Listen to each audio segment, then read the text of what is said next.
Nagbabalik po sa ating mga balita, tiwala ang Malacanang na may susumite na sa Kongreso sa lalong madaling panahon ang panukalang Bangsamoro Basic Law.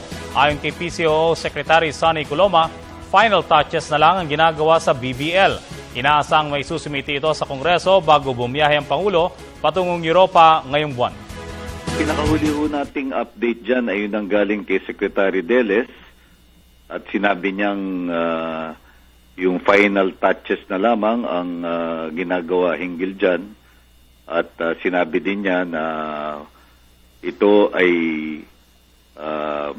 malamang na maisumiti na sa Kongreso bago ang pag-alis ng Pangulo sa kanyang paglalakbay.